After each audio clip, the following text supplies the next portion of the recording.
నమస్తే. ముఖ్యమంత్రి రేవంత్ రెడ్డి అసెంబ్లీ సమావేశాలు జరుగుతుండగా రోజుకి ఒక చర్చ మీద మాట్లాడుతా ఉన్నారు. ఈ రోజు కూడా కీలకమైనటువంటి ఒక విషయంపై ముఖ్యమంత్రి రేవంత్ రెడ్డి మాట్లాడుతా ఉన్నాడు.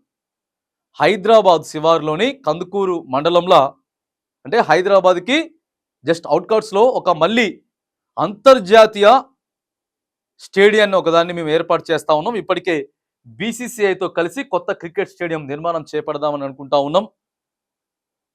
స్పోర్ట్స్ పాలసీని తీసుకొస్తాం. ఖచ్చితంగా స్పోర్ట్స్లో ప్రతి ఒక్కరు కూడా రాణించాలి. చదువులతో పాటు స్పోర్ట్స్ కూడా అత్యంత అవసరం అని చెప్పి ముఖ్యమంత్రి రేవంత్ రెడ్డి మాట్లాడుతూ, అందుకే మేము మరి ఆటలకు ప్రాధాన్యత ఇస్తా ఉన్నాం. దాదాపుగా క్రీడలకు సంబంధించి 360 కోట్ల రూపాయలని మేము ఈ బడ్జెట్లో ప్రవేశపెట్టినాం. ఇక ఇప్పుడు హైదరాబాద్లో ప్రధానంగా మరి ఉప్పలు, ఆ తర్వాత ఉప్పల్ స్టేడియం ఒకటి, తర్వాత గచ్చిబౌలిలో ఒకటి ఉన్నది.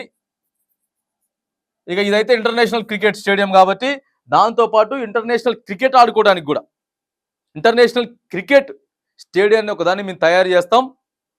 సలహాలు సూచనలు ఏమైనా ఉంటే కానీ స్పోర్ట్స్ అథారిటీకి సంబంధించిన వాళ్ళు, సీనియర్లు సలహాలు సూచనలు అయితే ఇవ్వండి. దీనితో పాటు ప్రతి మండల కేంద్రంలో కూడా, రాష్ట్ర వ్యాప్తంగా కూడా ప్రతి మండల కేంద్రంలో కూడా మరి మినీ స్టేడియం ఒకటి ఏర్పాటు చేస్తామని చెప్తా ఉన్నాడు. మినీ స్టేడియం ఒకటి ఏర్పాటు చేస్తామని చెప్పి ఇలా అసెంబ్లీ సాక్షిగా మాట్లాడుతూ ఉన్నాడు. చదువులతో పాటు క్రీడల్లో కూడా రాణించాలి. చాలా దేశాలు స్పోర్ట్స్లో చాలా ముందున్నాయి, మనం కొద్దిగా వెనకబడి ఉన్నాం కాబట్టి మరి ఖచ్చితంగా స్పోర్ట్స్కి ఎక్కువ మేము ప్రియారిటీ ఇస్తూ ఉన్నాం. అంగరంగ వైభవంగా ఇప్పటికే ఆల్రెడీ అక్కడ భూసేకరణ ఏదైతే ఉందో భూసేకరణ కూడా చేస్తూ ఉన్నాం. బీసీసీఐ కూడా దీనికి ఓకే చెప్పింది కాబట్టి మరి హైదరాబాద్ శివార్లో అత్యంత ప్రతిష్టాత్మకంగా ఒక క్రికెట్ స్టేడియాన్ని, అంతర్జాతీయ క్రికెట్ స్టేడియాన్ని రూపొందించబోతా ఉన్నామని చెప్పి ఇలా ముఖ్యమంత్రి రేవంత్ రెడ్డి స్టేడియం నిర్మాణం గురించి అసెంబ్లీలో మాట్లాడడం మనం చూస్తా ఉన్నాం.